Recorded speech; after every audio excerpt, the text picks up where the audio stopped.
Gaming router বা high performing enterprise লেভেলের রাউটারগুলো নিয়ে মানুষের ভিতরে একসময় একটা ধারণা ছিল। এত পাওয়ারফুল রাউটার, এত বড়সড় দেখতে, এত উন্নত হার্ডওয়্যার, এত ফিচার, এগুলো দিয়ে কি হবে? আমি তো ভাই খালি নেট চালাবো, এত কিছুর কি আমার দরকার আছে? খুব ধীরে হলেও মানুষের এই ধারণা যুগের সাথে তাল মিলিয়ে পরিবর্তন হচ্ছে।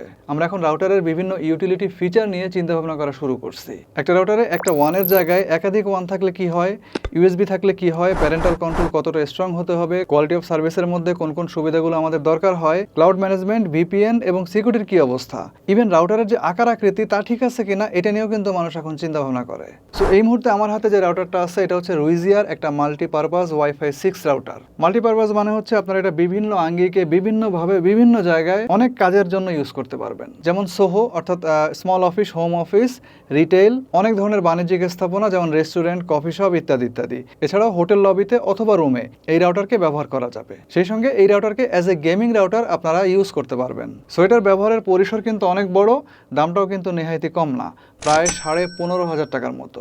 বাংলাদেশে নিয়ে আসছে গোল্ডেন ট্রেড ইন্টারন্যাশনাল বিডি। 3 বছরের ওয়ারেন্টি সহ এটা বিক্রি হচ্ছে। ডেসক্রিপশন বক্সে তাদের লিঙ্কটা দেওয়া থাকলেও যদি প্রয়োজন হয় সেখানে যোগাযোগ করতে পারেন।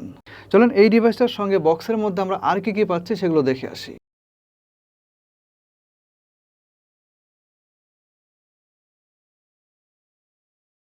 ডিভাইসটার পাশাপাশি বলার মতো একটা জিনিসই আছে, সেটা হচ্ছে একটা পাওয়ার কেবল, দ্যাটস ইট। এছাড়া আছে 2টা ম্যানুয়াল, থাকছে না কোনো RJ45 এর প্যাচ কর্ড। প্রথমেই ডিভাইসের পাওয়ার কনজাম্পশন সম্পর্কে আপনাদেরকে একটু ক্লিয়ার করে দেই। খেয়াল করেন এই বক্সটার মধ্যে কিন্তু কোনো পাওয়ার অ্যাডাপ্টার দেওয়া নাই। নর্মালি আপনারা যে কোনো রাউটারে দেখবেন যে একটা পাওয়ার অ্যাডাপ্টার থাকে, বাট এই রাউটারটা কিন্তু কোনো পাওয়ার অ্যাডাপ্টারের মাধ্যমে চলবে না, বরঞ্চ এর পিছনে দেখেন একটা 220 এসি পাওয়ার ইনপুট আছে, যেখানে এই কেবলটার সাহায্যে আপনি সরাসরি পাওয়ার দিতে পারবেন। অ্যান্ড এটার ম্যাক্সিমাম পাওয়ার কনজাম্পশন হচ্ছে 20 ওয়াট। ডিভাইসটার গায়ে কিন্তু যথেষ্ট ওয়েট, সাইজটাও কিন্তু অনেক বড়। খালি চোখে দেখলে লেন্থ উইথের তুলনায় প্রায় ডবল মনে হবে আপনার কাছে, অর্থাৎ লম্বায় কিন্তু অনেক বড় মনে হবে দেখলে। অ্যান্ড রাউটারের যে থিকনেস এটাও কিন্তু উল্লেখ করার মতো, প্রায় 1.8 inch. So it's a huge device. Anyway, power ইনপুটের পাশেই দেখেন একটা রিসেট বাটন আছে, তার পাশে দেখেন একটা USB 3 পোর্ট। এই পোর্টে আপনারা যে কোনো ধরনের স্টোরেজ ডিভাইস ইনসার্ট করতে পারবেন, like pen drive, portable hard disk, এবং ওগুলোর মধ্যে যে ফাইলগুলো আপনি রাখবেন সেগুলো এই রাউটারের ল্যান পোর্টের আন্ডারে থাকা যেসব ডিভাইস থাকবে সেগুলোতে ইউজ করতে পারবেন, অর্থাৎ শেয়ার করতে পারবেন। তার পাশেই দেখেন এক সারিতে 5টা ইথারনেট পোর্ট দেওয়া আছে। এদের মধ্যে প্রথমটা হচ্ছে ডেডিকেটেড ল্যান, শেষেরটা হচ্ছে ডেডিকেটেড ওয়ান, মাঝখানের 3টা হচ্ছে load balancing ethernet port. That means এই পোর্টগুলো আপনারা ল্যান ওয়ান যে কোনোভাবে ইউজ করতে পারবেন, দুইভাবে ইউজ করতে পারবেন। এই বিষয়টা নিয়ে আমরা একটু পরে আসতেছি। এবার আমরা রাউটারের সামনের দিকে যদি আসি, যদি একদম বাম পাশ থেকে শুরু করেন তাহলে একটা বাটন দেখতে পাবেন প্রথমে, এটা হচ্ছে মেশ বাটন। এই বাটনে একটা ক্লিক করার মাধ্যমে একই ব্র্যান্ডের অন্যান্য যেসব রাউটারগুলো থাকবে মেশ সাপোর্টেড, সেগুলোর সঙ্গে আপনি একটা মেশ নেটওয়ার্ক গঠন করতে পারবেন, যা পরবর্তীতে আপনার চাহিদা অনুসারে ওয়াইফাইয়ের রেঞ্জ এবং ডিভাইস ক্যাপাসিটি বৃদ্ধিতে আপনাকে সহায়তা করবে। এবং মেশ নেটওয়ার্কের স্ট্যাটাস ইন্ডিকেট করার জন্য তার পাশে দেখেন একটা এলইডি দেওয়া আছে, এবং মাঝখানের দিকে ঠিক এই জায়গাতে দেখেন আরেকটা এলইডি লাইট ইন্ডিকেটর দেওয়া আছে। রাউটারের একদম উপরের দিকটা ম্যাট সিলভার কোটেড এবং বাদবাকি অংশ কিন্তু ম্যাট ব্ল্যাক। এই সিলভার কোটেড অংশটা একটা প্লেটের মতো করে রাউটারের উপরিভাগে বসানো আছে, অ্যান্ড তার চারপাশে ঘুরিয়ে দেখেন ব্রিদিং ভেন্ট দেওয়া আছে। হিট বাইরে ট্রান্সফার করার জন্য নিচের দিকেও পর্যাপ্ত পরিমাণ ভেন্ট দেওয়া আছে। আর যারা ওয়াল হ্যাং করতে চান তাদের জন্য এখানে কিন্তু ওয়াল মাউন্টের সিস্টেম রাখা আছে। আর যারা রাউটারকে টেবিলের উপর রেখে চালানোকে প্রেফার করেন তাদের জন্য এখানে দেখেন নন স্লিপারি সিটিং প্যাড দেওয়া আছে। রাউটারের উপরে দেখেন আপনারা টোটাল এখানে 5টা অ্যান্টিনা দেওয়া আছে, এবং 5টায় কিন্তু 5 dBA করে, এগুলো হচ্ছে ওমনি ডিরেকশনাল। আর যেহেতু একটা ডুয়েল ব্যান্ডের রাউটার, সো এখান থেকে আপনারা 2টা ফ্রিকোয়েন্সি পাবেন, 2.4 GHz এবং 5 GHz, এবং 2টা ফ্রিকোয়েন্সির আলাদা আলাদা ব্যান্ডউইথ আছে। এবং এই যে 2টা ফ্রিকোয়েন্সিতে আপনারা 2টা করে ডাটা স্ট্রিম পাবেন, এবং এই 2টা ডাটা স্ট্রিমের মাধ্যমে 2টা করে ডিভাইসকে আপনারা একসঙ্গে হ্যান্ডেল করতে পারবেন, অর্থাৎ বোথ অফ দ্য ফ্রিকোয়েন্সিতে মাল্টি ইউজার মিমোটা আছে 2x2 ফরম্যাটে। নাও একটা AX3000 রাউটার হিসাবে যে 2টা ফ্রিকোয়েন্সি আছে এখানে, এই 2টা ফ্রিকোয়েন্সিতে যে ব্যান্ডউইথ পাবেন আপনারা, তার পরিমাণ হচ্ছে 2.4 GHz এর জন্য 574 Mbps, আর 5 GHz এর জন্য 2402 Mbps। তো দুইটা মিলিয়ে হচ্ছে আপনার 2976 Mbps। এই ডিভাইসটা আপনারা ওয়েভ ডিএমএ 1024 QAM 160 MHz এর চ্যানেল উইথ সহ আরও বেশ কিছু সুযোগ সুবিধা পাবেন, যেগুলো আসলে একটা ওয়াইফাই 6 AX3000 রাউটারের ক্ষেত্রে প্রিটি কমন। এবং আমরা জানি যে AX3000 রাউটার কিন্তু 4500 টাকা দিয়েও পাওয়া যায়। তাহলে এইটার দাম এত বেশি কেন?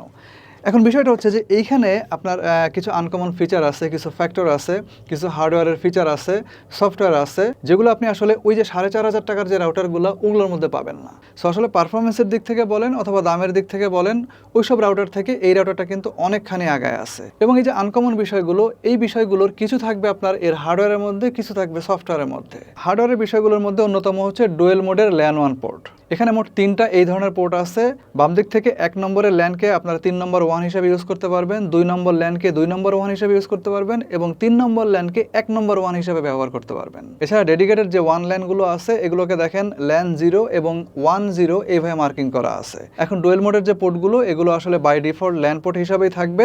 আপনি যদি চেঞ্জ করতে চান তাহলে ফার্মওয়্যারের এই ওয়ার্ক প্লেস মেনুর মধ্যে ঢুকে 1 সেটিংসে চলে আসতে হবে এবং এখান থেকে আমরা যদি এই পোর্টগুলোকে 1-এ কনভার্ট করে নেই তাহলে দেখবেন যে এগুলোর স্ট্যাটাস চেঞ্জ হয়ে গেছে। এখন এই যে ডুয়েল মোডের ল্যান 1 পোর্ট এগুলোর কার্যকারিতা হচ্ছে মূলত আপনার লোড ব্যালেন্সিংয়ের ক্ষেত্রে। তো কিসের লোড ব্যালেন্সিং? আপনি এগুলোর মাধ্যমে একাধিক আইএসপির কানেকশন ব্যবহার করতে পারবেন। এই কাজটা দুইভাবে হবে।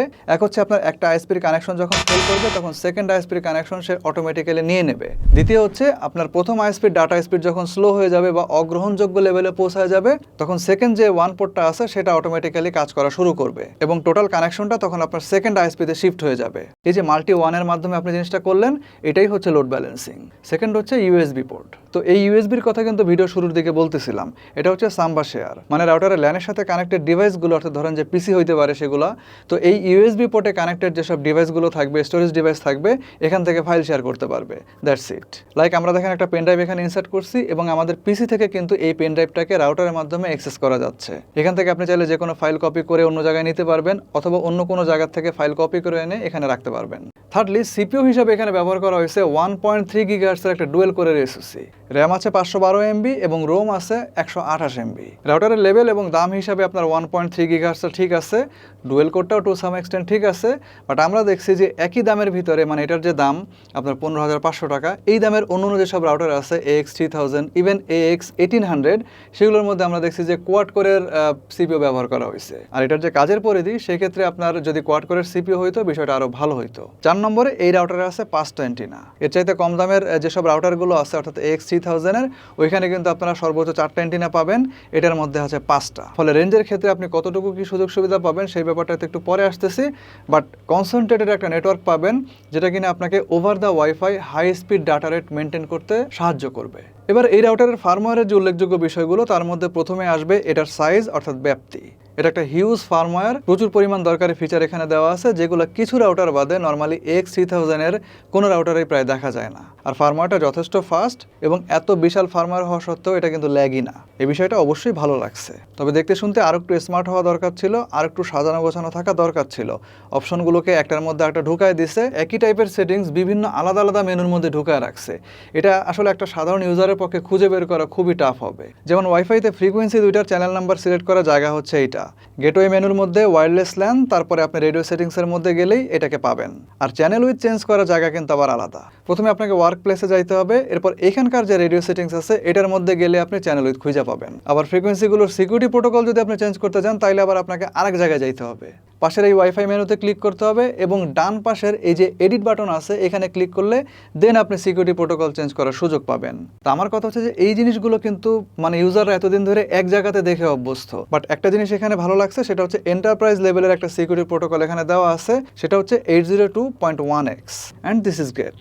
তারপর ধরেন যে এই রাউটারের ওয়ার্কিং মোড আছে 4টা, রাউটার, অ্যাক্সেস পয়েন্ট, WISP এবং হচ্ছে ওয়্যারলেস রিপিটার। তো এই যে চেঞ্জিং মোড অপশনটা দেখতেছেন এখানে গেলে আপনি শুধুমাত্র রাউটার এবং অ্যাক্সেস পয়েন্টকে পাবেন, বাকি দুইটা কিন্তু এখানে পাবেন না। বাকি দুইটাকে পাইতে গেলে আপনাকে অন্য আরেকটা জায়গায় যাইতে হবে, সেটা হচ্ছে এই যে রিপিটার /WISP এইখানে। এরকম আরও অনেকগুলো কমপ্লিকেশনের ফার্মওয়্যারের মধ্যে যেগুলো কিনা একটা সাধারণ ইউজারের পক্ষে খুঁজে বের করা খুবই টাফ। এনিওয়ে, এখানে ফ্লো কন্ট্রোল নামে যে কোয়ালিটি অফ সার্ভিসটা আছে এটা কিন্তু বেশ কাজের। এর মধ্যে উল্লেখযোগ্য হচ্ছে শেষের অ্যাপ্লিকেশন প্রায়োরিটি। এখানে দেখেন কয়েকটা এনভায়রনমেন্ট হিসাব করে কয়েকটা অ্যাপ্লিকেশনের জন্য কিছু ডিফল্ট প্রায়োরিটি সেট করে দেওয়া আছে। তবে আপনি চাইলে যে কোনো এনভায়রনমেন্টের জন্য যে কোনো অ্যাপ্লিকেশনকে নিজের মতো করে কাস্টমাইজ করতে পারবেন। এটা সুবিধা তো আপনি বুঝতে পারতেছেন যে আপনি যখন কয়েকটা অ্যাপ্লিকেশনকে বা কোনো একটা অ্যাপ্লিকেশনকে প্রায়োরিটাইজ করে রাখবেন তখন ওই অ্যাপ্লিকেশনগুলো বা ওই অ্যাপ্লিকেশনটা যে ডিভাইসে বা যে ডিভাইসগুলোতে ব্যবহার করা হবে সেই ডিভাইসটা অথবা সেই ডিভাইসগুলো তখন প্রায়োরিটি পাবে। এবং এই রাউটারে একটা application based bandwidth management system আছে যার মাধ্যমে আপনি নির্দিষ্ট অ্যাপ্লিকেশনের জন্য নির্দিষ্ট পরিমাণ ব্যান্ডউইথকে সিলেক্ট করে রাখতে পারবেন। ওয়েবসাইট ম্যানেজমেন্ট এই অপশনে গিয়ে আপনি ডিভাইসগুলোর জন্য বিভিন্ন ধরনের ওয়েবসাইটকে, যেমন ধরেন যে গেমিং অথবা সোশ্যাল মিডিয়া অথবা ইউটিউবিং সহ যেসব ভিডিও স্ট্রিমিং সাইট আছে, এগুলোকে খুব সহজে সেটিংসের মাধ্যমে আপনি চাইলে ইউজারদের জন্য রেস্ট্রিক্ট করে রাখতে পারবেন। দেন হিউজ একটা কারিকুলাম এবং কাজের ক্ষেত্র সহ আছে ভিপিএন সার্ভিস। এরপরে ম্যাক ফিল্টারিং করতে পারবেন, যার মাধ্যমে আনওয়ান্টেড ইউজারদেরকে ব্ল্যাকলিস্টে ফেলতে পারবেন। সো একটা রাউটারকে এন্টারপ্রাইজ লেভেল অথবা বাসা বাড়িতে অথবা যে কোনো জায়গায় ইউজ করার জন্য যতগুলো সামঞ্জস্যপূর্ণ জিনিসপত্র তার মধ্যে থাকা দরকার, তার প্রত্যেকটাই কিন্তু এখানে বর্তমান। আর এই ফার্মের মধ্যে আসলে এত অপশন আছে, যেমন ধরেন যে ডেডিকেটেড ক্লাউড সার্ভিস, রুইজিয়া অ্যাপ, এগুলো যদি ব্যাখ্যা করতে যাই তাহলে এগুলো নিয়ে আলাদা একটা ভিডিও তৈরি করা লাগবে, তাও হয়তো বা 20 থেকে 25 মিনিটের আগে শেষ হবে না। এবার আসেন একটা ওয়াইফাই 6 AX3000 এই রাউটার হিসাবে এটার মধ্যে কি কি বেসিক ফিচার দেওয়া আছে। তো অলরেডি যারা আমার চ্যানেলে এই ওয়াইফাই 6 রাউটার নিয়ে ভিডিও দেখছেন তারা অবশ্যই জানেন যে কি কি ফিচার এখানে থাকে এবং যেগুলো কিনা আসলে একটা ওয়াইফাই 5 রাউটার থেকে একটা ওয়াইফাই 6 রাউটারকে ডিস্টিংগুইশ করে, like OFDMA, 1024 QAM, BSS colour এবং TWT। এই ফিচারগুলো ওয়াইফাই 6 রাউটারগুলোর মধ্যে এক একভাবে কাজ করে। একদম সংক্ষেপে যদি আমি বলি তাহলে OFDMA অনেকগুলো ডিভাইসে একসঙ্গে ডাটা ম্যানেজমেন্ট করতে কাজে লাগে এবং 1024 QAM এর কাজ হচ্ছে একসাথে অনেক বেশি পরিমাণ ডিভাইস যে আপনি হ্যান্ডেল করবেন তার মধ্যে তো অনেক পরিমাণ ডাটাও আপনাকে সাপ্লাই দিতে হবে। এই সাপ্লাইয়ের কাজটা করে আসলে এই 1024 QAM। আর বিএসএস কালারের মাধ্যমে আসলে নেটওয়ার্ক কনজেশনটা এড়ানো যায়। আর TWTর কাজ হচ্ছে আপনার ওয়াইফাই 6 ডিভাইসগুলোতে যেন ব্যাটারি খুব বেশি খরচ না হয় সেই ব্যাপারটা নিশ্চিত করা। এখন একদম নিচের থেকে শুরু করে একদম টপ লেভেলের ওয়াইফাই 6 রাউটারের মধ্যে এই যে 4টা ফিচার কথা বললাম, এই সবগুলো কিন্তু ওখানে পাবেন। বাট একদম নিচের লেভেলের যে রাউটারগুলো আছে এগুলোর মধ্যে আপনি যা পাবেন না তা হচ্ছে 5 GHz ফ্রিকোয়েন্সিতে থাকা 160 MHz চ্যানেল উইথ। এই ফিচারটা কেবলমাত্র AX3000 এর যে রাউটারগুলো আছে এখান থেকে শুরু হয়। এর নিচের যে দুটো স্ট্যান্ডার্ড আছে অর্থাৎ AX1500 এবং AX1800, এই দুটো স্ট্যান্ডার্ডের মধ্যে কিন্তু আপনার এই যে 160 MHz এর চ্যানেল উইথ এই জিনিসটা নাই। এনিওয়ে 160 MHz এর যে চ্যানেল উইথ, এটার মাধ্যমে আসলে 2 টাইম ব্রডার একটা আপনি রাস্তা পাবেন, যার মাধ্যমে আসলে ওয়াইফাইতে প্রচুর পরিমাণ ডাটা একসাথে ট্রাভেল করতে পারে, ফলে বাফারলেস এক্সপিরিয়েন্স পাবেন আপনি ভিডিও স্ট্রিমিং এর ক্ষেত্রে, অথবা ধরেন যে ল্যাটেন্সি কম পাবেন আপনি গেমিং এর ক্ষেত্রে। তবে আপনার মোবাইল ফোনকেও কিন্তু এই 160 MHz এর চ্যানেল উইথটা সাপোর্ট করতে হবে। যদি এমনটা হয় তাহলে আপনি এই রাউটারের 5 GHz এর যে সর্বোচ্চ ব্যান্ডউইথ ওইটার সাপোর্ট পাবেন। আদারওয়াইজ 5 GHz এর সর্বোচ্চ আপনি 1201 MBPS পাবেন, অর্থাৎ 80 MHz এর যে চ্যানেল উইথ তার যে সর্বোচ্চ আউটপুট সেইটা। আমরা 80 MHz এই রাউটারটা আসলে কতখানি ব্যান্ডউইথ দিতে সক্ষম অর্থাৎ থ্রুপুট দিতে সক্ষম এই বিষয়টা টেস্ট করছিলাম। রাউটার একদম ক্লোজ রেঞ্জে দাঁড়িয়ে যার পরিমাণ আমরা পাইছি on an average 650 MBPS out of 1200 MBPS, যেটা এক কথায় চমৎকার না হলেও বেশ মানিয়ে নেওয়ার মতো। বিশেষ করে যারা বাসা বাড়িতে এটা ইউজ করবেন তাদের জন্য আমি মনে করি যে 650 MBPS is more than enough. আপনার সবগুলো ডিভাইসে মোটামুটি একটা বাফারলেস এক্সপিরিয়েন্স পাওয়ার জন্য 650 MBPS আমি মনে করি যে এনাফ। তবে এন্টারপ্রাইজ লেভেলে গেলে বেশ খানিকটা স্ট্রাগল করতে পারে, কারণ হচ্ছে ওইখানে অতিরিক্ত ব্যান্ডউইথ কনজিউম করার মতো প্রচুর পরিমাণ ডিভাইস থাকে। এছাড়া অফিস আদালতের মধ্যে এনভায়রনমেন্টাল কনজেশন সৃষ্টি করার মতো বেশ কিছু উপাদান থাকে, যেগুলো কিনা আলটিমেটলি হচ্ছে আপনার এই যে ব্যান্ডউইথটা থ্রুপুটটা এটাকে অনেকখানি কমায় দেয়। রুইজা যেটা ক্লেম করতেছে তা হচ্ছে এই যে ডিভাইসটা এটা ওয়াইফাই সবকিছু মিলিয়ে আপনার মোটামুটি 180টা ডিভাইস একত্রে ম্যানেজমেন্ট করতে সক্ষম। But that will only happen যখন আপনি আসলে আপনার আইএসপির কাছ থেকে সাফিসিয়েন্ট ব্যান্ডউইথ নিয়ে রাখবেন। দরকার হলে আরেকটা ব্যাকআপ লাইনও নিয়ে রাখতে পারেন, তাহলে একটা লাইন ডাউন হলে আরেকটা লাইন থেকে কিন্তু অটোমেটিক্যালি আপনি নেট চালাতে পারবেন। অফিস আদালত ছাড়াও যারা আসলে বাণিজ্যিক প্রতিষ্ঠান অথবা ফ্রিল্যান্সিং এর কাজে জড়িত আছেন এদের সবার জন্যই কিন্তু এরকম ব্যাকআপ লাইন থাকার যে বিষয়টা এটা কিন্তু খুবই উপযোগী একটা জিনিস। আর একক একটা ডিভাইস হিসেবে আপনার কাছে যদি মনে হয় যে 650 MBPSটা আপনার ডিভাইসগুলোকে হ্যান্ডেল করার জন্য যথেষ্ট না, তাহলে আপনি চাইলে এর সঙ্গে আরও অনেকগুলো ডিভাইস অ্যাড করতে পারবেন। মেশ সিস্টেমটা ব্যবহার করে আপনি আপনার চাহিদা অনুসারে আরও অনেকগুলো ডিভাইস কিন্তু এর সঙ্গে ওয়্যারলেসলি অথবা কেবলের সাহায্যে অ্যাড করতে পারবেন। তখন ডিভাইস ক্যাপাসিটি বাড়ার সঙ্গে সঙ্গে আপনার কিন্তু রেঞ্জটাও বৃদ্ধি পাবে। আচ্ছা, এককভাবে এই ডিভাইসটা কতটুকু রেঞ্জ দিতে সক্ষম? আপনার কাছে রাউটারের গেট আপ তারপরে ভাবসাব দেখে মনে হতে পারে যে 4 থেকে 5000 স্কোয়ার ফিট তো রেঞ্জ দিবেই, বাট আসল সিনারিও হচ্ছে আপনি এর কাছ থেকে 2500 স্কোয়ার ফিটের বেশি রেঞ্জ পাবেন না। আমি যতটুকু দেখছি যে 2500 স্কোয়ার ফিটের ওই পাশে গেলেই আপনার যে ওয়াইফাইটা এটা ফ্রিকোয়েন্টলি ডিসকানেক্টেড হইতেছিল। অর্থাৎ স্ক্রিনের মধ্যে এখন যে রেজাল্ট আপনারা দেখতে পাচ্ছেন একটু ভালো করে খেয়াল করেন, -60 থেকে -65 dBm এরকম সিগন্যাল স্ট্রেন্থ পর্যন্ত ওয়াইফাইটা ঠিকঠাক মতো কানেক্টেড থাকে। -65 এর উপরে গেলেই ওয়াইফাইটা ডিসকানেক্টেড হয়ে যায়। রাউটারের ফার্মারের মধ্যে এটা নিয়ে একটা ফিচার দেওয়া আছে, এর নাম হচ্ছে এক্সেস থ্রেশহোল্ড।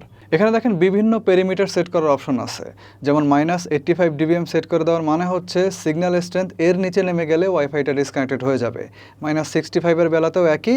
আর যদি ডিসেবল করে রাখেন তাহলে এই থ্রেশহোল্ড পেরিমিটারটা কাজ করবে না। তো যেভাবে রাখেন না কেন -65 dBm এর উপরে গেলেই ওয়াইফাইটা তখন ছেড়ে দিচ্ছিল। তো এরকম একটা অবস্থায় আসলে থ্রুপুটটা বিভিন্ন রকম আসতেছিল। সো আমার রিকমেন্ডেশন হচ্ছে যে 2500 স্কোয়ার ফিট পর্যন্ত এটাকে ব্যবহার করা। আর যদি আর একটু বেশি রেঞ্জ লাগে তাহলে এক্সেস পয়েন্ট হিসাবে অন্য আরেকটা ডিভাইসকে এটার সঙ্গে অ্যাড করা। Now the final statement, 2500 square feet পর্যন্ত একটা ভালো স্পিডে আপনি এটাকে ব্যবহার করতে পারবেন। সাধারণত আমরা দেখি যে একটা রাউটারের যে ফ্রিকোয়েন্সি সেটা আস্তে আস্তে গ্র্যাজুয়ালি আমরা যখন দূরে যেতে থাকি, ওভার দ্য ডিস্টেন্স সেটা কমতে থাকে। বাট এটার ক্ষেত্রে 65 dBm এর উপরে চলে গেলেই সিগন্যালটা ভালো থাকা অবস্থাতে হঠাৎ করে লাইনটা ড্রপ করে। দিস ইজ আনইউজুয়াল এবং কাইন্ড অফ বিরক্তকর। এই রাউটারের হার্ডওয়্যার এবং সফটওয়্যারের যে স্পেশাল ফিচারগুলো, এগুলো কিন্তু গেমিং এবং অফিস আদালতে দারুণভাবে আপনি ব্যবহার করতে পারবেন। বিশেষ করে ফ্রিল্যান্সারদের জন্য এটা কিন্তু খুবই উপযুক্ত একটা router. Dynamic DNS, cloud portal authentication, remote monitoring and maintenance ইত্যাদি ক্লাউড সার্ভিসগুলো এই রাউটারের যে এন্টারপ্রাইজ লেভেলের ডিমান্ড সেটাকে ধরে রাখতে সক্ষম হবে। একদম প্রফেশনাল একটা ভিপিএন সার্ভিস আছে এই রাউটারের মধ্যে, সঙ্গে থাকছে 3 বছরের ওয়ারেন্টি। এবং এই সবগুলো জিনিসই আমি মনে করি যে এই রাউটারের কি সেলিং পয়েন্ট। সুতরাং এই যে জিনিসগুলো, এগুলোর গুরুত্ব যারা বোঝেন তাদের জন্য আসলে মূলত এই রাউটার, তাদেরই কাজে লাগবে, বাকিরা দূরে থাকেন। শীঘ্রই আসবো নতুন কোনো ভিডিও নিয়ে, নতুন কোনো রিভিউ নিয়ে। সে পর্যন্ত সবাই ভালো থাকেন এবং সুস্থ থাকেন। আল্লাহ হাফেজ।